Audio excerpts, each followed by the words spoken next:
Oke, kembali kita sharing-sharingan, obrol-obrolan, tapi bukan podcast-podcastan.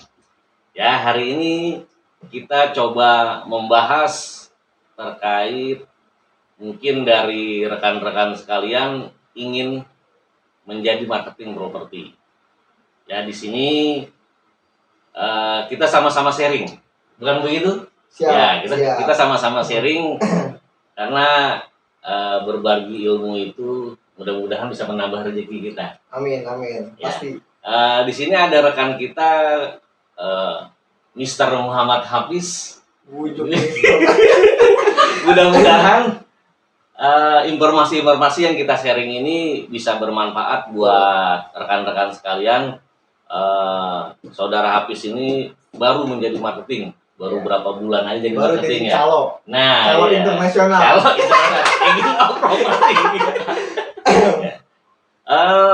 mungkin bisa diceritakan sedikit terkait awal-awal menjadi marketing, alasannya menjadi marketing, kenapa? Oke, sebelumnya makasih nih. Ya, gue udah diundang di rumahnya Pro Channel ini. Terima kasih banget udah diundang. Jujur, sama. Oke, gini Bang Amri. Jujur pertama kali ketika saya ingin berkecimpung di sini, pertama jujur aja sebagai anak muda kita ada cita-cita untuk kerja di kantor, ya nggak sih? Anak muda kan kita pengen tempat ber-AC, pakai nasi, kan? Pulang macet-macetan, ngerasain pasti itu kan itu kan metropolis lah ya. Nah, itu menjadi kayak standar pekerjaan anak muda zaman sekarang lah, kurang standar kemauan orang tua. Standar kemauan orang tua. Yang dalam bidang apapun itu ya, startup ya atau apapun itu. Nah, tapi saya ini kan masih kuliah ya Bang Amri ya. Jadi jujur aja ketika ingin cemplung ke sini saya agak ya nggak bisa dipungkiri lah, kita ada berpikir kayak gini, ada seperti kayak wah ngapain sih kerjanya, kita kan nggak tahu nih, bingung. Di lapangan juga kita selama ini kan yang ada di pikiran saya mungkin yang pribadi ya, ketika ada ngomongin marketing atau pemasaran, yang saya pikirin tuh kayak kita bagi-bagi brosur. Iya. Kan ya. Bagi brosur di jalanan, panas-panasan gitu ya. Mungkin mending ada yang ngambil. Yang parah lagi kadang habis diambil dibuang. Kan kadang ya dulu saya berpikiran seperti itu, kita bagiin brosur-brosur rumah ke orang-orang. Nah, cuman saya pikir-pikir nggak ada salahnya mencoba. Nggak ada salahnya untuk mencoba hal baru, apalagi basic saya kan dari kuliah, saya kuliah di jurnalistik. Nah, saya berpikir saya punya potensi entah di menulis atau di berbicara. Nah, saya harap ini bisa mengasah soft skill saya, dalam berkomunikasi dengan ketemu orang baru kan. Nambah uang. Nah, itu pasti nambah uang. Ya. Tapi itu tergantung ikhtiar kita sih sebenarnya, ikhtiar kita. Yang penting ada ikhtiar, doa udah gitu aja lah. Harus. Doa itu ibarat pelumas. Dia tuh di awal dan di akhir, nggak bisa habis ikhtiar doa habis itu udah selesai, nggak. Doa itu terus menerus ya. Iya sih, yang saya rasakan sih seperti itu. Oke. Jadi alasan saya pertama saya mencoba hal baru, dan kedua nggak ada salahnya saya untuk mencoba hal baru ini. Toh ini ada ada kesamaan dengan bidang studi yang saya geluti juga kan. Jadi positif juga. Ya. Dan menghasilkan juga. Itu buat bertelur. Bertelur butuh. Itu dia. Kita buat ngangon. Ya, kayak gitu sih Bang Amri. Jadi awal-awalnya karena sibuk kuliah, sekarang sudah mulai mau skripsi, ada waktu luang, daripada melaksanakan kegiatan nggak karu-karuan lah gitu ya. Nah, ini hal positif. Ada hal positif, mau coba jadi marketing properti. Yang penting jangan sampai positif corona. Nah, iya. Apalagi di saat pandemi seperti ini kan. Betul. Iya, kayak gitu. Terus setelah berpikir seperti itu, pasti kan ada yang Hafiz ini pikirkan, awal jalannya mau gimana nih kita nih awal-awalnya. Nah, mungkin bisa cerita sedikit berbagi ke kita ini awal-awalnya. Yang Hafiz jalanin seperti apa ini? Ya jujur awal-awal ya sempat bingung kan, yang tadi saya ceritakan di awal. Saya kira tuh jualan rumah kayak kita jualan HP di pinggir jalan, brosur rumah kita bagi-bagiin pinggir jalan. Saya awalnya saya berpikiran seperti itu. Tapi pas saya ketika gabung dalam suatu komunitas, kita disebutnya agen ya. Kita bergabung dalam komunitas. Agen calo. Zaman dulu calo, tapi bukan calo loh, zaman dulu. Apa namanya? Zaman dulu kalau orang tua kita bilang itu tukang catut. Bujuk buneng. Kalau bapak saya bilang tuh tukang catut, tahu saya juga kaget kerjaan buat tukang catut gitu. Oh iya gitu. Ya, bisa juga sih, cuman ini kita lebih modern, kita Lebih mengikuti modern. zaman kan. Dari tukang catut jadi calo, terus jadi berubah lagi namanya agent marketing dan sebagainya. Tapi itu perubahan transformasi itu unik loh. Kan Iya. awalnya mungkin kalau tukang catut kayak tiba-tiba gue mau sekian juta begini-gini asal nembak. Iya. Nah akhirnya lalu ke calo, dari mulut ke mulut, akhirnya kita mulai ke agen dan menggunakan berbasis digital gitu kan, kita melewat website atau Instagram atau WLX. Dari situ kan ada perubahan cara pemasaran dong, tentu ada. Oke.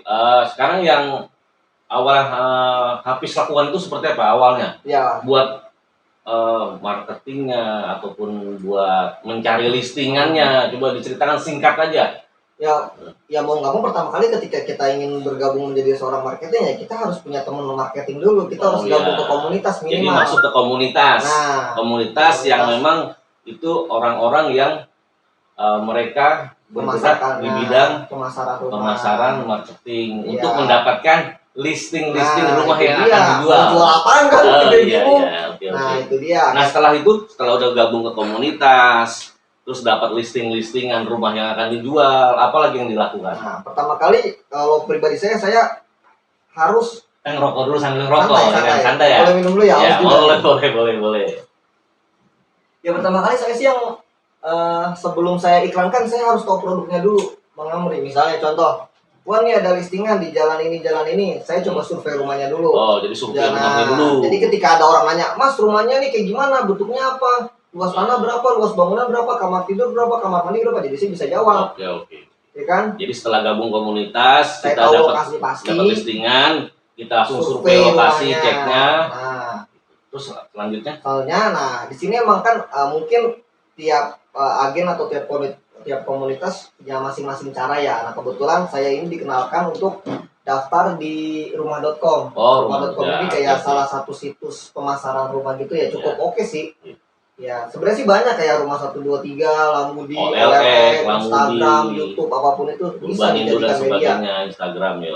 Ya mungkin teman-teman milenial jauh lebih paham lah ya terkait media digital, dan zaman sekarang ya pasti lebih paham lah mereka dalam memanfaatkan teknologi.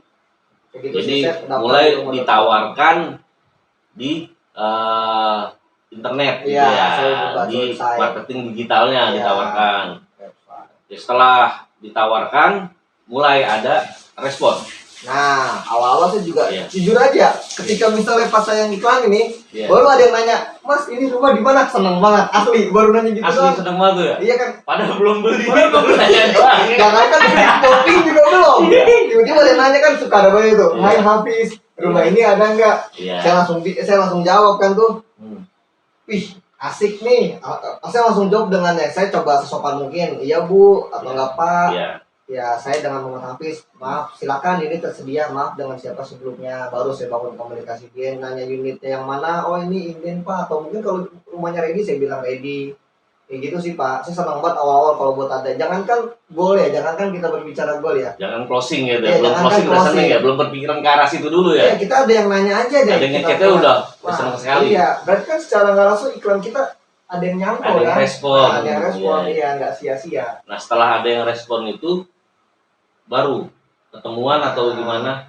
Pasti sih biasanya saya tanya, pasti kan dia tanya terkait pembayaran dulu, KPR atau cash, saya akan jelaskan sedikit. Lalu biasanya kita mengarahkan untuk survei. Soalnya kan rumah ini kan kita bukan, jangan sampai orang itu beli kucing dalam karung. Makanya kita ajak survei, biarkan kalau pasti kan kalau rumah nggak pasti deh, orang sebelum orang beli rumah pasti dia survei, dia pengen lihat detailnya apa, dia pengen lihat lokasinya di mana, aksesnya seperti apa. Pasti makanya saya arahkan survei biar dia lebih puas dibandingkan hanya lewat foto atau video. Biasanya kalau yang serius ya dia pasti pengen survei sih biasanya. Walaupun belum tentu booking juga meskipun udah survei. Oke. Jadi setelah dipasarkan melalui digital marketing, lalu ada respon, lalu ketemuan, lalu survei lihat lokasinya dengan klien, baru itu nanti cocok atau tidak dan sebagainya kan seperti itu untuk kelanjutannya dan sebagainya. Ya kalau cocok biasanya dia siap booking. Nah itu booking itu kita coba ceritain pertama kali closing seperti Aduh. apa tuh? Pertama kali closing, perjalanan Panjang singkat aja, cerita ya. simpel ya. Mungkin nanti dari rekan-rekan semuanya bisa berbagi ilmu gitu. Pertama kali closing. Ini loh yang perlu diingat. Pertama kali closing kan saya waktu itu gagal, yang rumah di Villa Nusa Indah. Oh, sempat gagal dulu. Itu pertama kali saya gagal. Oh, Dia sudah sempat booking klien saya, tapi karena satu dan lain hal, karena DP dia tidak masuk, saya kesodok oleh marketing lain. Itu masalah teknis ya. Ya itu agak bikin patah arang. Awal-awal gagal. Sempat patah arang tapi maju terus. Itu yang penting. Maksud saya itu menjadi titik balik saya. Ketika saya gagal, saya berpikir gue nyerah aja kali ya. Cuman wah ini bukan gue banget, gue harus coba lagi. Masa baru begitu aja udah gagal kan? Akhirnya saya coba lagi. Banget kan betul. Ya. Nah kita nggak boleh tuh mental tempe seperti itu, nggak boleh. Tempe kan kayak gitu, sebelum digoreng gede, pas digoreng tipis, triplek. Iya. Jangan kayak cakwe habis digoreng senderan, ya kan? Benar. Iya, nah akhirnya saya, coba terus, hajar terus, iklan terus, Pak. Update terus. Di sisi lain yang paling penting juga kita harus sering-sering bergaul sih ya di lapangan. Jadi kita kenal orang, kita banyak tahu informasi, dan kita kan perlu belajar dari pengalaman orang.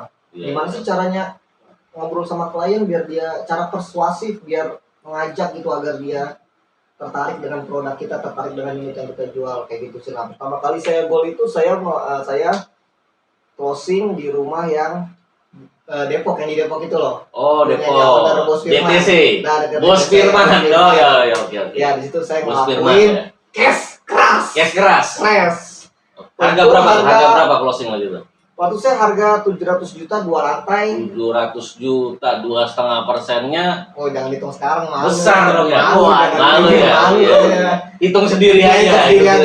Pokoknya ya standar di Jagakarsa biasanya komisi 2,5% dari deal harga. Jakarta Selatan ya. Jakarta dan sekitarnya sama pinggir-pinggir Jakarta 2,5% ya. Kawas kurang lebih sekitar kayak gitulah aturan mainnya. Itu saya senang banget itu waktu itu saya turun. Gimana rasanya gimana itu? Waduh, apalagi waktu itu kan saya masih pemula. Saya turun nggak sama Bang Amr, waktu itu kan saya turun sama siapa? Sama Medi. Kita sama-sama baru. Kita turun naik lapangan modal PT. Itu minat. Iya, tiba-tiba booking saat itu juga kan yang saya laporan waktu itu kan di grup kita di komunitas. Wah, ini ada yang booking, alhamdulillah. Berlanjut sambil proses bangun, dia bayar cash, komisi turun ya alhamdulillah. Oke. Itu sih utama. Jadi istilahnya itulah pengalaman dari Hafiz ya. Iya. Tapi biasanya Sinyo dipanggil ya kalau di lapangan.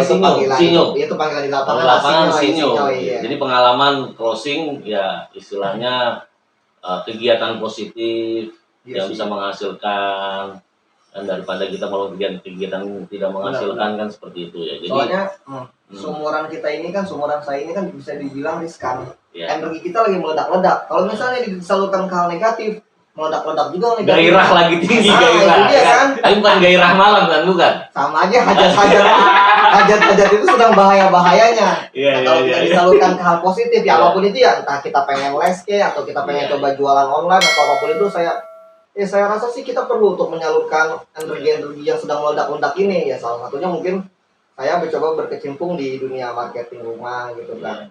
Dan ternyata tidak seburuk yang saya pikirkan sebelumnya. Asik aja, kita bisa fleksibel. Dulu kesannya kan calo itu seperti apa? Calo bis, tiket bis seperti apa kan gitu. Ditarik-tarik kita.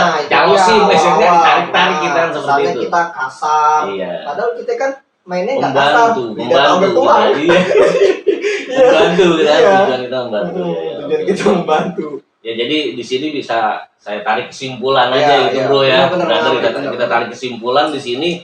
Jadi bisa dibilang apa bisa juga tips, berbagi, sharing, tapi ini bukan teknik. Untuk teknis-teknis yang lainnya nanti mungkin kita bisa berbagi lagi teknik-teknik yang misalkan marketingnya di website ini harus seperti apa, ini harus seperti apa, cara pengerjaannya, tekniknya ini kita hanya secara kesimpulannya aja bahwa ini garis besarnya ini bahwa pekerjaan marketing properti ini sebenarnya mudah, nggak sulit, dan juga menghasilkan uang yang tidak sedikit juga kan gitu. Lumayan uangnya gitu ya.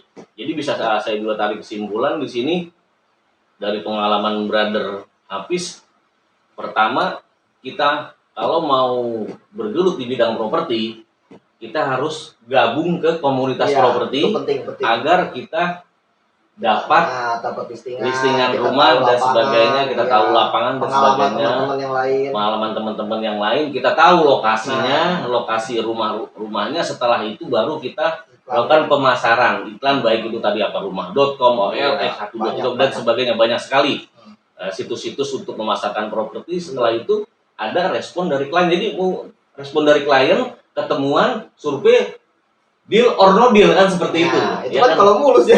Mulus ya. Itu jadi seperti itu. Jadi mudah sekali. Kalau menurut saya itu bukan pekerjaan yang sulit, tapi bukan berarti ini pekerjaan yang ringan, yang mulus saja enggak. Jadi harus terus konsisten terus menerus, dan lama-lama akan bisa menghasilkan. Benar-benar. Ya. Setelah deal or no deal, akhirnya Brother Hafiz ini akhirnya bisa deal.